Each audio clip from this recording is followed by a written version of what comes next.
delighted to be with you this evening. I'm Carron Tobin and I'm the Exec Director with SCOTO, which is the Scottish Community Tourism Network.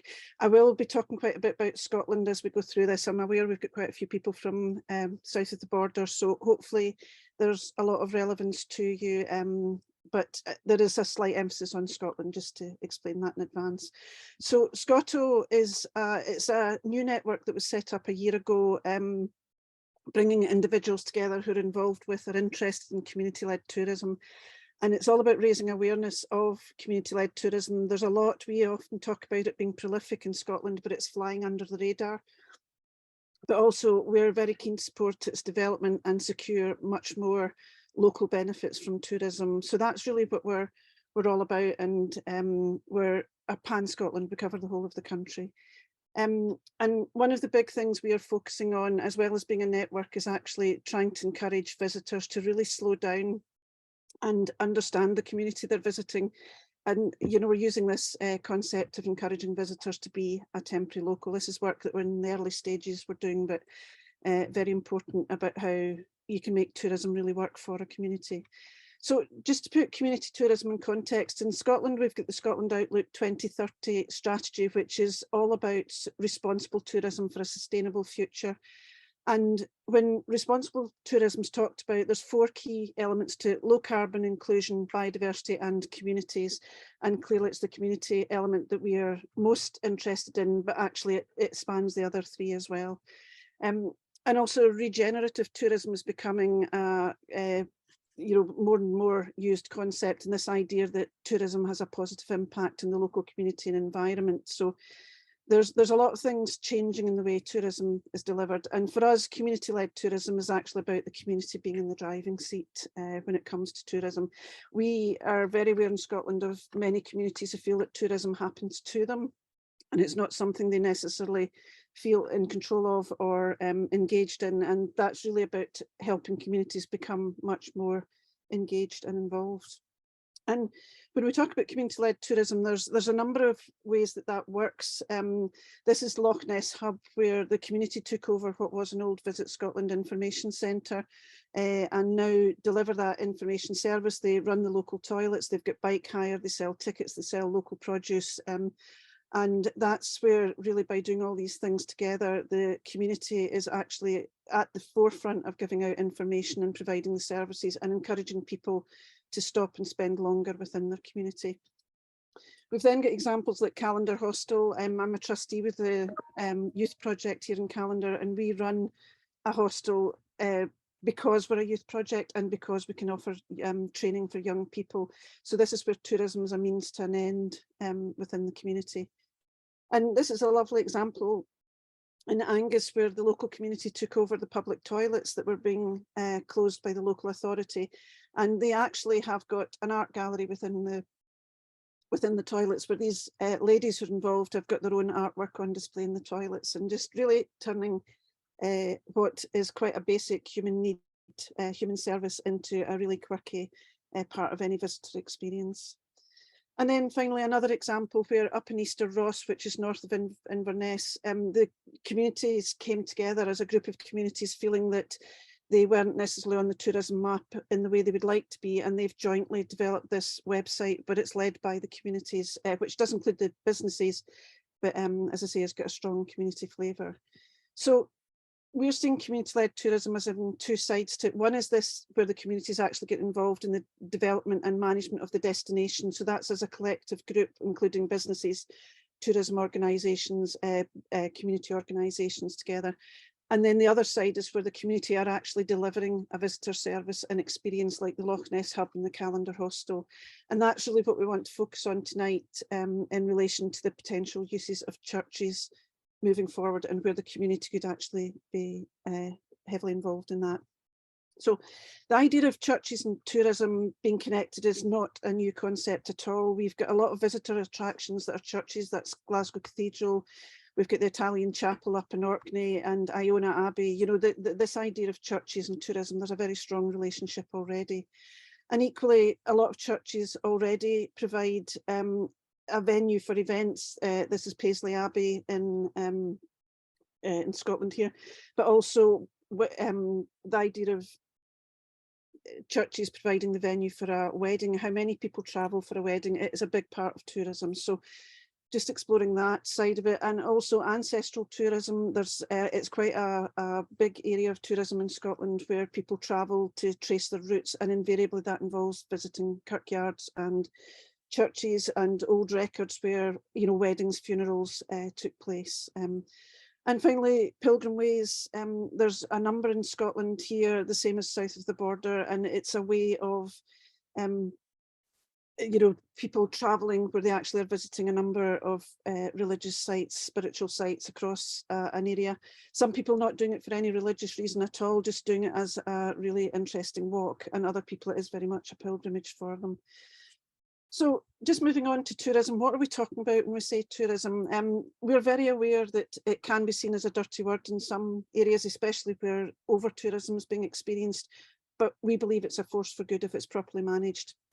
And when we're talking about tourism, we are talking about overseas and overnight visits, but also domestic and day trips. It's a very inclusive, you know, the leisure side of people going out for a day trip from Glasgow out to the national park, for example. But yes, it's the overnight and the day trips are part of tourism. Equally, we often talk about tourism, which is a very people-centric concept. It's about the tourist, whereas actually we prefer to talk about the visitor economy. And where the visitor, it's more about the place where the visitor is having their experience, so to speak, but they are part of the visitor economy. You know, the petrol station, the supermarket, all sorts of things are all part of their experience, and actually are part of the community experience as well. So the visitor economy is a really important concept. And also it's important to think about tourism as an export. Tourism brings external money into your community. So it's a way of bringing new money into the community, but also once that money has come in, it can then be recycled within the local economy, so to speak, and can also bolster local services. You know, we've got a number of communities who've taken over pubs, shops and whatnot, and it's to keep them open, but it's when the visitor is bringing money in, it makes that service even more viable. So an important point to think about. And then a really important thing for us all to think about, tourism is dead, long live tourism. We're in a new era of tourism. Excuse me. It was, I think we were heading in this direction well before lockdown, but it's really been accelerated by COVID, where people are much more interested in getting to know a local community, looking for authentic experiences, looking to slow down, looking to learn more about the place that they're visiting and whatnot. So there's a lot changing in tourism, and I think it's all to the good from a community-led tourism point of view. So thinking about churches and community-led tourism, what you could be doing. Communities are doing all sorts of things across Scotland in relation to the visitor economy. They're providing places to stay. I've mentioned the hostel, places to eat. We have cafes, pop-ups, community pubs, distilleries, your community shops where you can buy things, crafts and provisions. We've got communities providing experiences, activities, art centres, heritage centres, also function spaces, events and festivals run by communities. The idea of giving, volunteerism is a concept that's being explored at the moment, where you can actually join a local group and offer your support and skills. That could be a beach clean, it could be helping out at a community garden, or it could be much more than that, helping with conservation work. And equally, communities are providing public transport, community transport, bike hire, e-charging, fuel and ferries, and the classic communities now providing visitor information. So there's lots of ways that communities can be involved in the visitor experience, and where does that fit with churches? Well, I'm going to share some examples with you here. They're not necessarily all community run, but they're just showing you how churches can be used. The tower in Helensburgh is an old church that's been converted into a cinema and digital arts centre very successfully. Where they do the classic cinema activity, but they also have live streams of cultural events from elsewhere and things like that.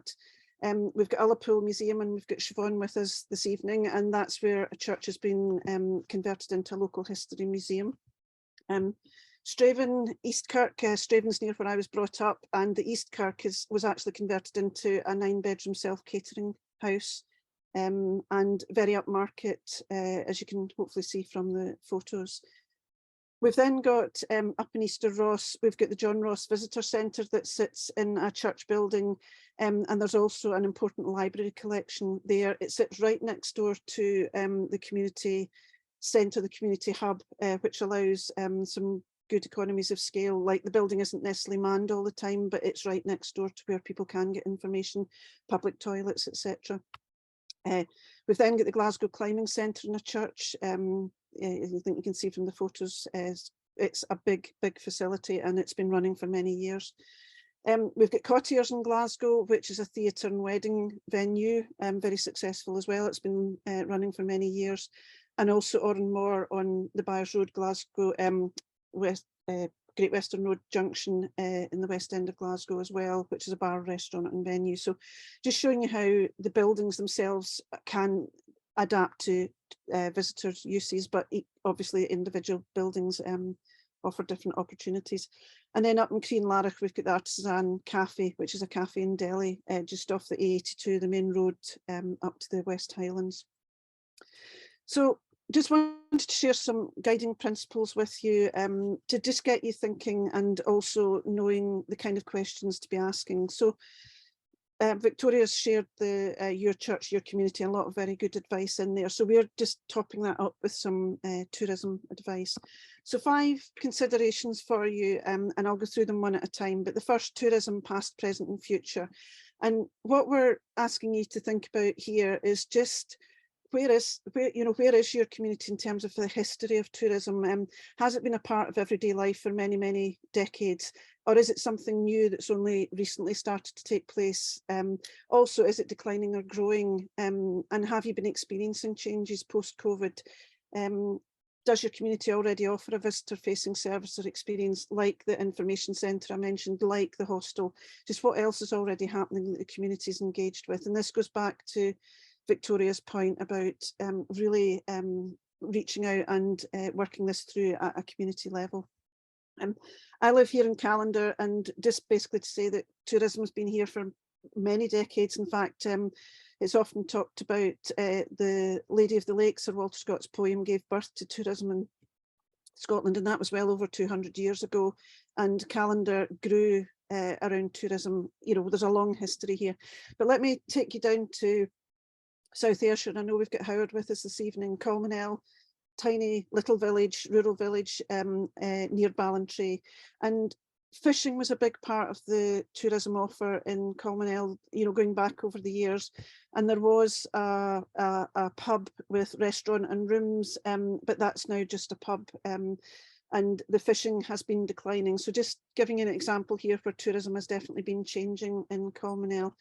And they do have a church that is one of the ones that the Church of Scotland are talking about going on the market. Wonderful church with stained glass windows, graveyard surrounding it, and a lovely big open space inside it. But food for thought here.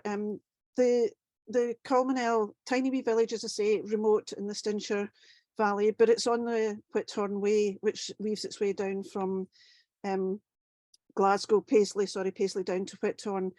We've also got the Southwest Coastal running very close to where Colmanel is, and there is the Coig route, which is another driving route that has been promoted, where Colmanel's not that far away from the route itself at all.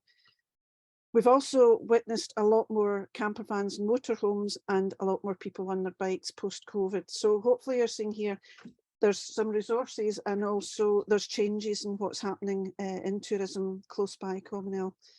So here you've got the interior of the church. You can see it's a really big open space, wonderful stained glass windows within it. And there's real scope here. There's the community, there's an artist with a studio within the village. There's also a lady who teaches music. And when you start thinking, could that church actually, with that skill within the community, is there scope to be doing things with art exhibitions, with art classes, and with music classes and events? So just a bit of food for thought for you, where you take that tourism context as part of your thinking.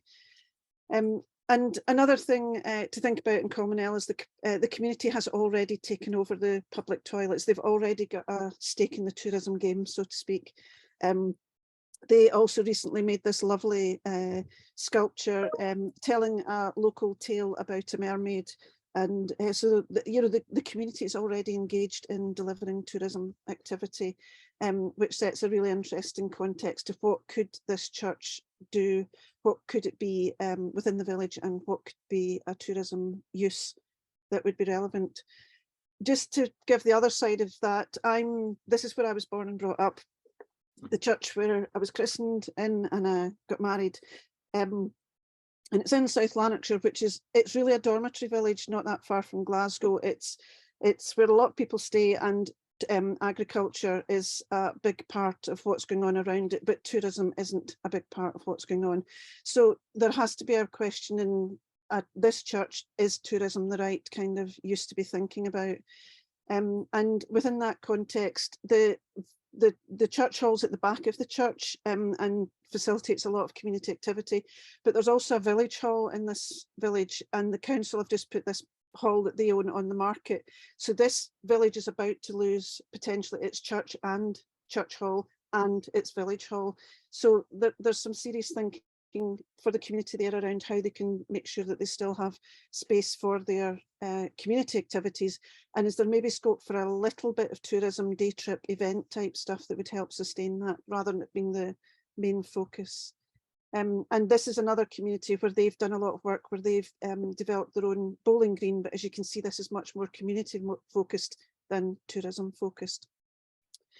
So just moving on then to destination competence. Sounds very jargony, but it's really looking at your community in terms of it being a destination. And this is something that we can definitely help you with if it's a route you want to go down.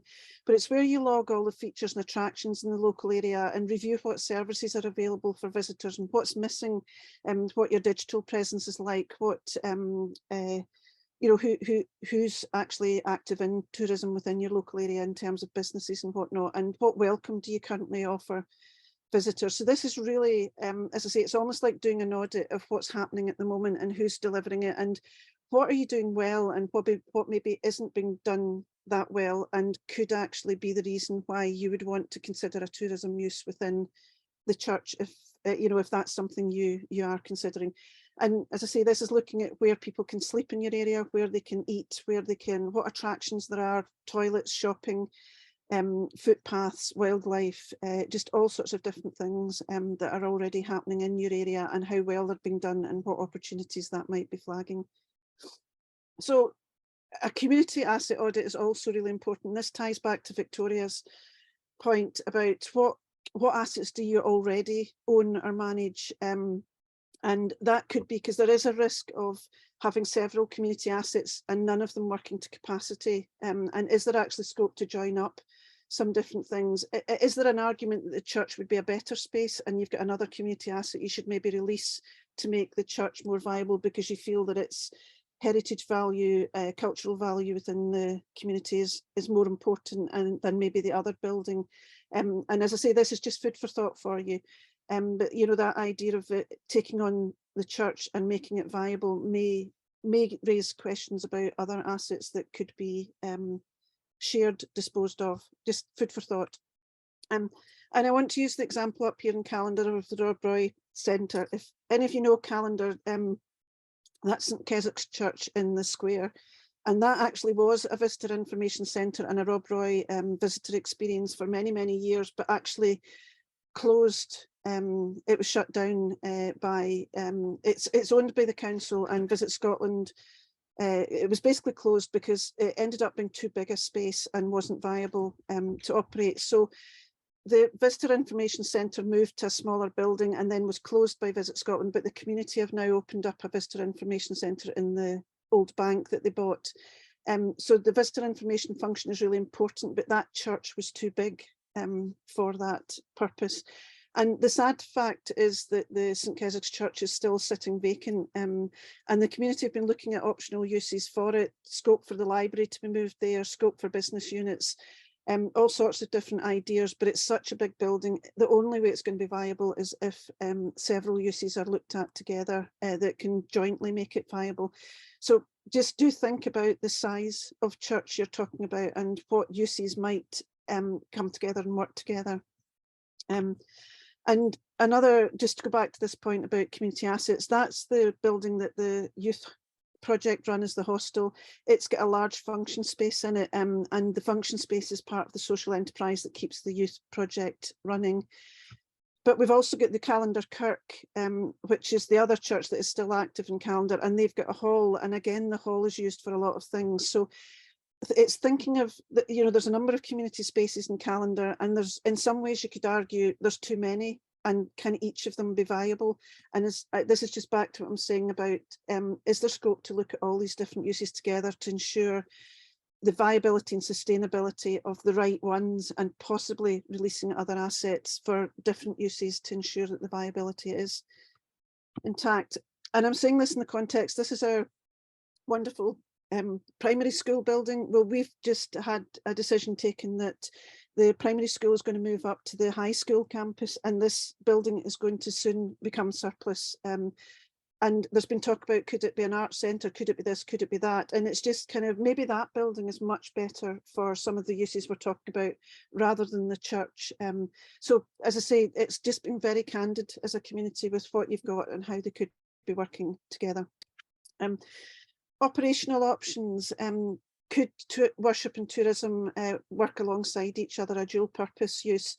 Are you maybe looking at a single use, a shared use, or an occasional use? Also a meanwhile use, just so that something can be done in the church while you're looking at longer term plans.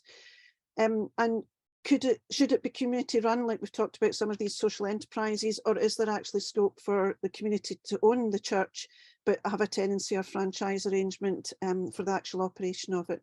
And just to very briefly touch on these, in terms of dual purpose, this is a wonderful church at Lunna up on Shetland, and in Shetland, sorry, and it's a very historic church that's got connections to, this is where the Shetland bus, if any of you know the World War II story about the Shetland bus, but it's very close to where that originally started. And this church is one of the ones that's threatened by the Church of Scotland sales. But there's still, sorry, on the right hand side, that's the interior of it. And there's funerals take place there. It actually sits in the middle of nowhere. It's not connected to a village directly, but there's, you know, funerals still take place in the graveyard next door and everything. But is this a building where you could have dual use? And we're going to be hearing about Champing. Is this a church that could have a dual use where it can still be used for worship, it can still be used for funerals, weddings, etc., but also can have uses that bring just a bit of income to allow the community to keep it viable? Single or shared use, on the left hand side, that's the museum in Ullapool, which is a single use, it's a museum. But on the right hand side, that's the interior of Colmanel that I touched on earlier. It's a big open space, and clearly there could be a few uses made of that large open space. A meanwhile use, and Champing could be something, and that's where Fiona can explain a lot more about how Champing works. But you maybe don't have to have your full plans worked out in terms of long-term use. You could be looking at some meanwhile uses to allow the church to come across to community ownership. And as you develop different ideas, you could also be testing some ideas, pop-up cafes, pop-up exhibitions that really just see how the space works and whether the market is actually out there looking for what you're thinking. And then community run or a tenant, you know, you could actually have the church as a venue, and you could have franchise or tenant arrangements for someone else actually as the event operator. A church, or you know, if it was converted to actually a self-catering unit, the community themselves does not have to operate that. You could actually enter a partnership with a private enterprise, a social enterprise, or an agency as another option. And then just finally, to think about the business planning side of things, ideally you want tourism use that the running costs are covered by the income streams. You know, it's a viable, sustainable business. Yes, there will be grant offers out there and support for different things, but there is a danger of being reliant on them because they invariably don't last forever. Target markets and how to reach them, you know, with the tourism use you're thinking about, is that market already on your doorstep? And this goes back to you, are you already a tourism destination? or not? And are you thinking of a use that you would need to put a lot of effort into marketing to get them to come to your church for that use? So just really thinking about who is it who's going to come and make your tourism use viable. Sorry. And then capital funding versus revenue funding. Capital is often easy to come by to do the original conversion and that work, but it's the revenue funding that can be the real issue. There's a lot of funders will not fund core costs, will not fund revenue. And I think this is why thinking about a tourism use is a really important consideration, because that is where you can be bringing money in and making the operation viable. And another just key thing to think about, often when you get funding for these projects, you'll maybe get 3 years funding for an operational management type role to get it up and running and all the systems in place, all the procedures and everything else. But something that's often not thought about is the actual business development side of things, because whatever you set off to do to begin with will change through time and society will change around you. So having that business development role is really important, and someone who understands commercial activity, who understands marketing, understands partnerships, all that side of it. So just some really important things to think about from the outset, that your business will change through time, your tourism business will change through time, and it's important to have that business development role. So that's me taking you through quite a lot and deliberately, because I think you really need to think about this, but open your minds. The key thing is to open your minds. And just to say, as SCOTO and with our Be Local campaign, we're really keen. We're very aware from a roadshow we did earlier this year that churches are a hot topic, and we would just really love to talk to anyone who has thoughts around tourism, and you know, hopefully we can help give you pointers as to what you could be thinking about. So thanks very much, and I'm just going to hand back to Sarah.